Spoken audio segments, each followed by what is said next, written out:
చేసేసి ఇంటికి వెళ్ళిపోతాం. మనం ఈ ఒక్క రోజు కూడా మనకు పేషెన్స్ లేకుంటే 24 hours మనం ఇంట్లో పేషెన్స్తో ఉంటాం, ఎన్నో సమస్యలతో ఉంటాం. ఈ ఒక్క రోజు ఒక్క 10 నిమిషాలు ఆగండి, ఓకేనమ్మా? వేదిక పైన ఉన్నటువంటి పెద్దలకి, నా సోదరీమణులకు, ముందు భాగంలో ఉన్నటువంటి నా సోదరీమణులకు ఇవాళ మహిళా దినోత్సవ శుభాకాంక్షలు తెలుపుతూ మనమందరము ఈ కార్యక్రమం కొరకు ఎవరైతే ఈ కార్యక్రమానికి సహకరించినారో వారందరికీ ముందుగా ధన్యవాదాలు. మా అన్నగారు అయినటువంటి కేవీ సుబ్బారెడ్డి గారు అడగంగానే వెంటనే విద్యాదానాన్ని ఇచ్చే మనిషే కాకుండా అన్నదానాన్ని కూడా ప్రసాదించారు.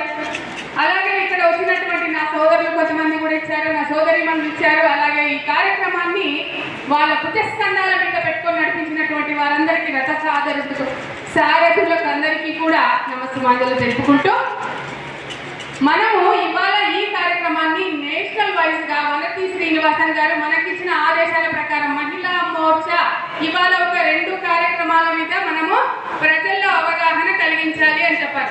ఆ 2 ఏంటి? ఒకటి వచ్చేసి ఉమెన్ ఎంపవర్మెంట్. ఉమెన్ ఎంపవర్మెంట్ అంటే ఉమెన్ కి కూడా ఆర్థికంగా ఆమె స్థిరపడి ఉండగలగాలి. కంపల్సరీ ఒక మహిళ తనంతకు తాను తన కాళ్ళ మీద నిలబడాలి అని ఒక మంచి ఆలోచన ఉన్నటువంటి మోదీ గారు మన కొరకు ఎన్నో పథకాలు పెట్టారు. Startup India, standup India, PMEGP, Mudra loans, Svanidhi పథకము, అట్లాగే ఎస్ఎస్జి గ్రూపులు, పిఎంఈజీపీ పథకాలు, ఇలా చెప్పుకుంటూ పోతే చాలా పథకాలు ఉన్నాయి. కానీ దాన్ని ప్రజల్లోకి మనం తీసుకువెళ్ళలేకపోతున్నాము. ఇవాళ మనం కరోనా వచ్చింది, మోదీ గారు వ్యాక్సిన్ ఇచ్చడం వల్ల మన దేశమా కాకుండా ఎన్నో దేశాలు వ్యాక్సిన్ తో ఈరోజు జీవం పోసుకొని మనము ప్రపంచంలో నడవగలుగుతున్నాం. అలాంటి ఆలోచన ఉన్న వ్యక్తి మనకు కరోనా తర్వాత ఒక చిన్న పథకాన్ని ప్రతి మనిషి కూడా జీవించాలి, ఆర్థికంగా లబ్ధి పొందాలి అని స్వనిధి పథకాన్ని 2023లో స్టార్ట్ చేసి 2 కోట్ల మహిళల కొరకే ఈ పథకాన్ని పెట్టి దాన్ని 24-25కు 3 కోట్ల మహిళలు ఉపయోగించుకోవాలి అని చెప్పి దాన్ని ఇంక్రీజ్ చేసినారు. ఆ పథకమే స్వనిధి పథకం. స్వనిధి పథకం అంటే ఏం లేదు, 10,000 రూపాయలు ఎటువంటి జామీన్ కానీ పూచీకత్తు కానీ లేకుండా, ఇప్పుడు చెప్పింది చెల్లి, ఒక బ్యాంక్ మేనేజర్ ఏ బ్యాంకుకు వెళ్ళినా కూడా 10,000 రూపాయలు మీకు ఇవ్వాల్సిందే, ఎటువంటి పూచీకత్తు లేకుండా. అలాగే ఆ 10,000 రూపాయలు రెగ్యులర్ గా కడితే మీకు 7% వడ్డీ లేకుండా తీసేసుకుంటారు. అట్లాగే ఆ అమౌంట్ ఏదైతే మనకు ఫోన్ పే కానీ గూగుల్ పే కానీ ఇలా వాడుతున్నాం, ఈ మధ్యలో అందరూ వాడుతున్నాం కదా, ఈవెన్ కూరగాయల వాళ్ళు కూడా వాడుతున్నారు. అంటే వాళ్ళు ఈ పథకం ద్వారా ఎవరైతే ఆ ఆన్లైన్ పేమెంట్ చేస్తారో దాని నుంచి కూడా మనీ బ్యాంక్ పాలసీ అన్నట్టుగా మన డబ్బులు కట్టిన దాంట్లో కూడా మనకు వెనక్కి వస్తుంది. మన స్వతహాగా బ్యాంకుకు వెళ్ళి డబ్బు కట్టాల్సిన పని లేకుండా ఇంటి దగ్గరనే కూర్చొని ఫోన్ పే గూగుల్ పే చేయడం వల్ల కూడా మనకు కొంత అమౌంట్ వెనక్కి వస్తే బాగుంటుందనే ఆలోచన మోడీ గారు ఆ పథకంలో పెట్టారు. అలాగే గృహిణులు ఇంతమంది ఇక్కడ ఉన్నారు, ప్రతి ఒక్కరు 10 గ్రూప్ లో ఉన్నారా లేదా? ఉన్నారమ్మా? వారందరికీ ఒకప్పుడు ఎంత వచ్చేది రుణం? గ్రూప్ మొత్తానికి 2 లక్షల రుణం వచ్చేది, కానీ ఇప్పుడు 20 లక్షల రుణం ఇస్తున్నారు. అది తీసుకొచ్చింది ఎవరు? అంగన్వాడీ క్షేత్రాలు నిలబెట్టింది ఎవరు? గర్భిణీ స్త్రీలకు పోషకాహారం ఇస్తున్న వ్యక్తి ఎవరు? ఇలా చెప్పుకుంటూ పోతే అడుగడుగున కళ్ళు తెరిచి బిడ్డ కడుపులో నుంచి బయటపడినప్పటి నుండి చనిపోయే వరకు పెట్టినటువంటి పథకాలు మోదీ గారు ఆడబిడ్డల కొరకే పెట్టారు. అట్లాగే ఈరోజు అన్నం లేకుండా ఉండకూడదు అని చెప్పి ఇవాళకి కూడా మనకు బియ్యము అన్నం భోజనం లేని వాళ్ళ కొరకు ఎలాగా అన్నం పెట్టాడో అలాగే ఒక మంచి ఉద్యోగస్తురాలు కావాలి అంటూ మనకు లఖపతి దీది అంటే ఏంటి? ఒక లక్షాధికారి కావాలి. ఎవరు? నా అక్క లఖపతి దీది. మా అక్కలంతా కూడా లఖపతి దీదీలు కావాలంటూ లఖపతి దీది అనే ఒక పథకాన్ని తీసుకొచ్చి పెట్టారు. అది ఎక్కడ? శిశు సంక్షేమ శాఖకు వెళ్తే అక్కడ మనకు ఒక అప్లికేషన్ ఇస్తారు. దానిలో పొందుపరచాల్సిన అప్లికేషన్స్ మొత్తాన్ని మనం పొందుపరిచి అక్కడ ఉన్న వారికి ఇస్తే మనకు ఆ పథకం కింద మీరు ఏ బిజినెస్ అయినా చేసుకోవచ్చు. చేసుకోవచ్చు, ఏ బిజినెస్ అయినా చేసుకోవచ్చు. ఇలాంటి పథకాలు ఎన్నో ఇచ్చారు, కానీ వాటిని మనం తెలుసుకొని అమలు పరచుకోవాలి. అట్లాగే కోర్టులో ఈరోజు చెప్పారు, డివిసి కింద కానీ లేకుంటే డైవర్స్ చేసుకోవడానికో లేకుంటే 498A యాజ్ అడ్వకేట్గా నాకు ఆ కోర్టు అవేమి సెక్షన్స్ అన్నీ కూడా మీకు చెప్తే అర్థం కాదు కదా. వాటి గురించి నేనేం చెప్తున్నానంటే, ఎన్ని పెట్టినా మహిళలకు ఏం పెట్టినా వాటిని ఉపయోగించుకునే విధంగా ఉపయోగించుకుంటేనే కదా. ఇవాళ ఆడబిడ్డలని ఎక్కడ పోయినా గౌరవించాలి, వారిని బాగా చూసుకోవాలనే విషయాన్ని చెప్తున్నారు. కానీ మనం ఆడబిడ్డలు ఏం చేస్తున్నామో, నేను కోర్టులో చాలా కేసులు చూస్తున్నానమ్మా, మనకు ఎంతో అవకాశాలు ఇస్తున్నారు, అవకాశాలు ఇచ్చారు. అలాగే కోర్టులో కూడా మన కొరకు ఎన్నో సెక్షన్స్ ఉన్నాయి, మన గవర్నమెంట్ కూడా ఎంతో దోహదపడుతుంది.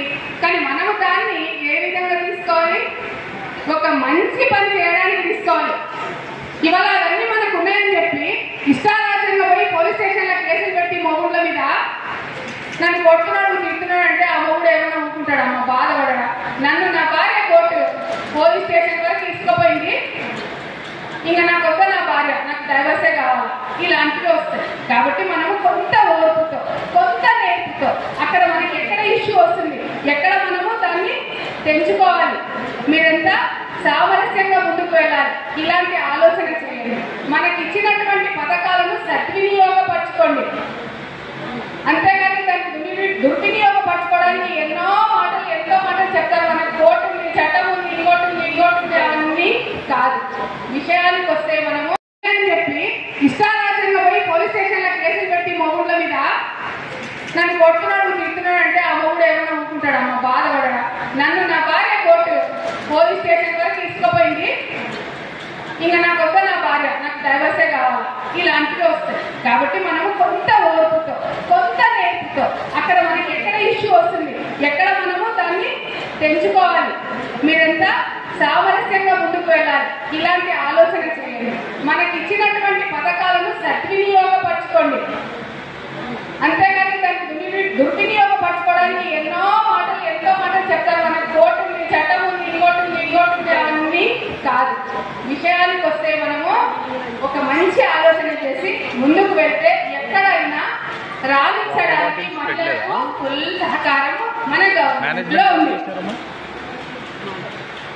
అట్లాగే ఇవాళ 33% ఏదైతే చట్టసభల్లో మనం వెళ్ళడానికి రిజర్వేషన్ ఎలాగో ఉందో, కాబట్టి మీరు కూడా రాబోయే కాలంలో ప్రతి మహిళ కూడా ముందుకొచ్చి ప్రతి ఏరియాలో కార్పొరేటర్ మీరే ఉండాలి, ఎమ్మెల్యే మీరే ఉండాలి. ఇలాంటి అవకాశాలు కావడానికి చాలా ఆస్కారం ఉంది.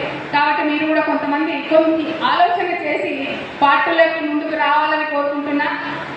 అట్లాగే మన తోటి వారికి పక్కన సహాయం చేసే నేచర్ కూడా మనలో ఉండాలి. ఇవాళ అవయవ దానం చేయండి, దాని మీద మీకు ప్రజలకు అవగాహన కల్పియండి అంటూ కూడా ఈరోజు 2వ కార్యక్రమాన్ని చేపట్టమని చెప్పి నేషనల్ నుంచి మహిళా మోర్చాకు ఒక కార్యక్రమాలు 2 ఇచ్చారన్న.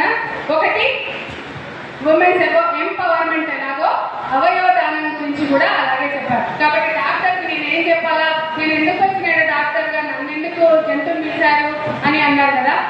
మనం ఎందుకు పిలిచాము, అవయవ దానాలు ప్రతి ఒక్కరు ఇప్పుడు ప్రతి ఆర్గాన్, ఒకరికి కన్ను కనిపించదు, వారికి కొత్త కన్ను పెట్టాలంటే ఎవరైనా దానం చేస్తేనే కదా కన్ను కదా. మనమేమి బతికున్నప్పుడు ఎవరికి ఏమి ఇవ్వాల్సిన పని లేదు కదా. చనిపోయిన తర్వాత మన ఆర్గాన్స్ అన్ని కూడా ప్రతి ఒక్కరికి ఉపయోగపడడానికి 100 ఏళ్ళు జీవించే జీవితం 200 సంవత్సరాలు జీవించడానికి ఉపయోగపడుతుంది. కాబట్టి ఆ అవయవ దానాలను కంపల్సరీ ఇవ్వడానికి మీరంతా ఆలోచన చేయండి. మీ తోటి స్త్రీలకు కూడా ఆలోచించే విధంగా చెప్పండి.